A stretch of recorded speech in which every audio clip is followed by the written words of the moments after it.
السلام علیکم ورحمۃ اللہ وبرکاتہ۔ برزخ سے متعلق ہم بعض تفصیلات پر بات کر رہے ہیں اور لوگ مسلسل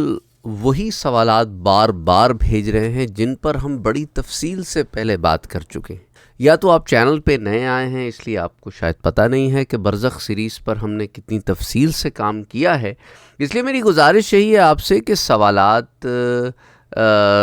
کے جوابات آپ پلے لسٹ میں چیک کریں۔ بہت تفصیل سے ہم نے اس میں کئی 100 دروس جو ہے ریکارڈ کیے ہیں، اور نابالغ بچوں سے متعلق جو فوت ہو چکے ہیں سوالات وہ بھی بہت آ رہے ہیں، اور پھر بار بار ایک ایک کو یہ بتانے کی ضرورت پڑ رہی ہے کہ بھئی نابالغ بچوں پر ایک پوری سیریز موجود ہے، آپ کے بہت سارے سوالات کے جوابات آپ کو آلریڈی مل جائیں گے، تو اس سے آپ کو بھی آسانی ہوگی۔ تو ایک دفعہ آپ ان پلے لسٹ سے گو تھرو کر لیں جو نابالغ بچوں سے متعلق ایک پلے لسٹ ہے، اور برزخ سے متعلق تو کئی پلے لسٹس ہیں۔ برزخ کی زندگی کی بھی ایک پلے لسٹ ہے، مرنے کے بعد کیا ہوتا ہے، پھر برزخ کی ایک اور پلے لسٹ بھی ہے، ملٹیپل پلے لسٹس پہ کام ہوا ہے، اور پھر روح سے متعلق بھی ایک باضابطہ الگ سے پلے لسٹ موجود ہے۔ پھر جنت پر بھی کئی پلے لسٹس موجود ہیں، حور کی ہم نے الگ پلے لسٹ بنائی ہے، جنتی بیوی جو ہوگی اس کی الگ پلے لسٹ بنائی ہے، اور عام جو جنت کے معاملات ہیں اس کی الگ پلے لسٹ بنائی ہے۔ تو 1000 سے بھی زائد دروس تو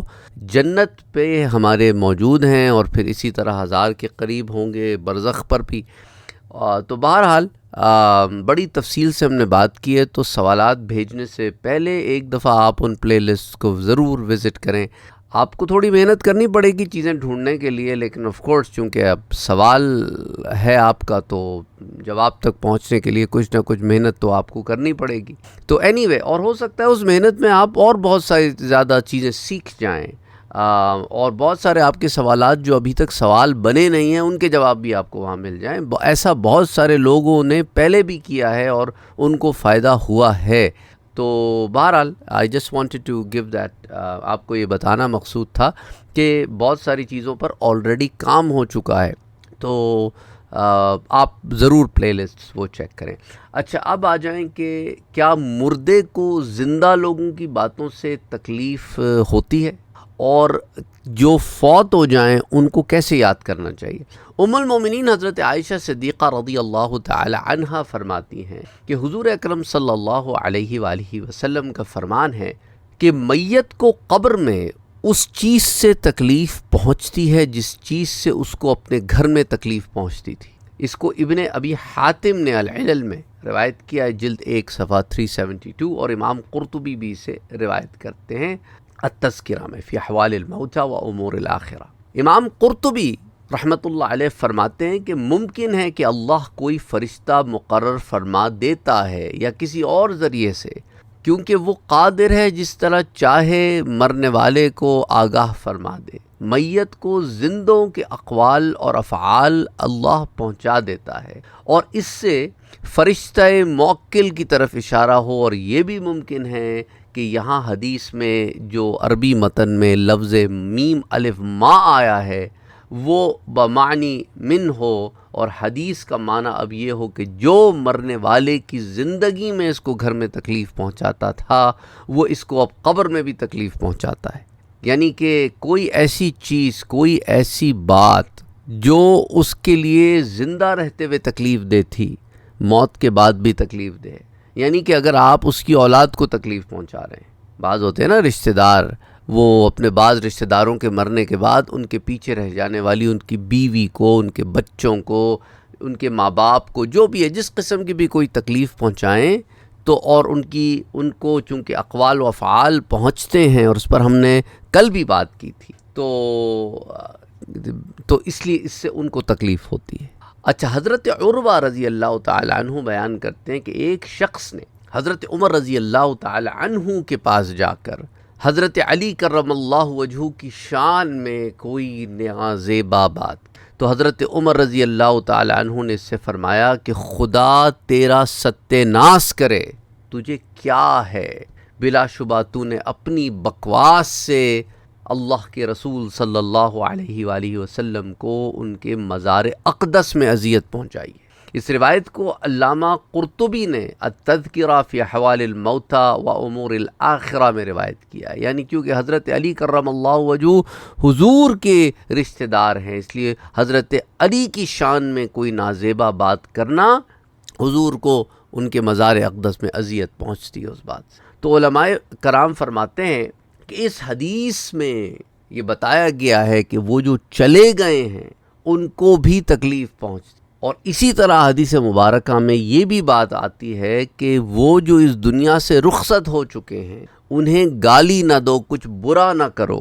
اور ایسے کام کرنے کی بھی ممانعت آتی ہے جس سے ان لوگوں کو یہاں ظاہری حیات میں جب وہ یہاں زندہ تھے تکلیف پہنچتی تھی تو ان کو وہاں پر بھی ان معاملات میں تکلیف پہنچتی۔ تو اس لیے حدیث مبارکہ میں زندوں کو ایسا کام کرنے سے سختی سے منع کیا گیا ہے جو ان کو برا لگے جو اس دنیا سے جا چکے ہیں، جو فوت ہو چکے۔ اس سے ایک نقطہ علماء اور نکالتے ہیں کہ ماں باپ کے فوت ہو جانے کے بعد بھی اولاد اگر ان کی نافرمانی کرے، وہ کام کرے جس سے وہ اپنی زندگی میں منع کرتے، تو جب وہ تمہارے افعال، تمہارے اعمال ان تک پہنچتے ہیں تو برزخی حیات میں بھی انہیں اس کی تکلیف ہوتی۔ اور حدیث شریف میں ہے کہ حضور اکرم صلی اللہ علیہ وآلہ وسلم ام المومنین حضرت خدیجۃ الکبریٰ رضی اللہ تعالی عنہا کے وصال کے بعد ان کی دوستوں کو، ان کی سہیلیوں کو ہدایہ اور تحفے وغیرہ بھیجا کرتے تھے،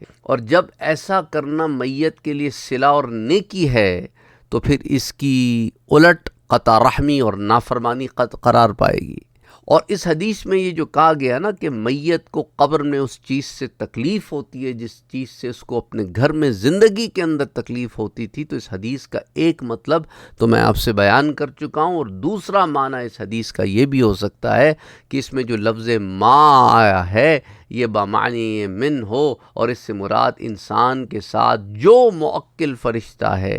وہ ہو، اور حدیث کا معنی یہ ہو کہ جو شخص فرشتہ موکل کو اس کی یعنی جو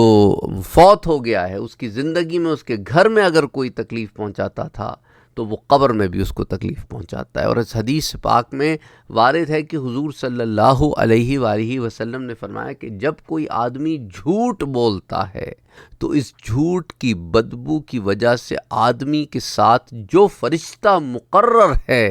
وہ 2 میل دور چلا جاتا ہے۔ امام طبرانی نے اسے المجمع الصغیر میں جلد 2 صفحہ 30 پر، اور مصنف عبد الرزاق میں حدیث 20076،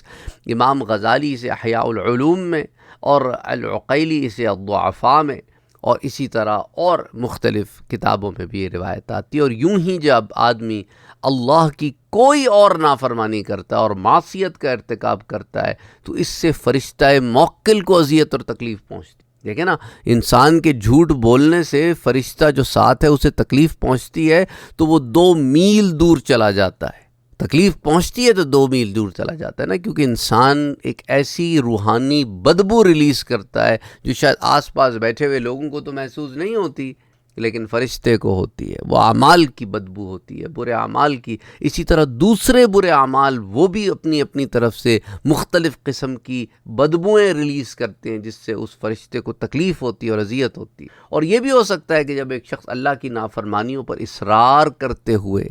ان سے توبہ کیے بغیر مر جاتا ہے، فوت ہو جاتا ہے، اور گناہ کے بعد اس نے کوئی نیکیاں بھی نہیں کی ہوتی تو جو ان گناہوں کا کفارہ ہو سکے، تو پھر فرشتہ قبر میں اس بندے کو ڈانٹ ڈپٹ کرتا ہے اور اس پر سختی کرتا ہے۔ اور مقصود فرشتے کی اس تمام معاملے سے یہ ہوتا ہے کہ بندے کو گناہوں وغیرہ سے پاک صاف کر دیا جائے۔ بے شک اللہ سبحانہ وتعالی بہتر جانتا ہے، واللہ اعلم بالصواب۔ لیکن یہاں آپ کو بتانے کا مقصد یہ تھا ان حدیث مبارکہ کی روشنی میں کہ یہ نہ سمجھنا کہ وہ یہاں سے چلے گئے تو انہیں اب کوئی تکلیف نہیں ہوتی ان چیزوں پر جہاں دنیا میں ہوتی تھی، لیکن اب سوچو کہ آپ کی بعض چیزیں انہیں وہاں بھی تکلیف دے سکتی ہیں، تو سوچو کتنی احتیاط کی ضرورت ہے۔ یہاں تو تکلیف انہیں ہوتی تھی نا تو آپ کے سامنے ظاہر ہو جاتی تھی بات اور آپ اس کا ازالہ کر لیتے تھے۔ اب تو انہیں تکلیف ہو رہی ہے اور آپ کے سامنے بھی وہ نہیں ہے، تو آپ کو خبر بھی کوئی نہیں اور آپ انہیں تکلیف بھی دے رہے ہیں۔ اس سے اندازہ کرو کہ کتنی احتیاط کرنے کی ضرورت ہے اپنے پیاروں کے جانے کے بعد کہ انہیں وہاں پر بھی تکلیف نہ پہنچے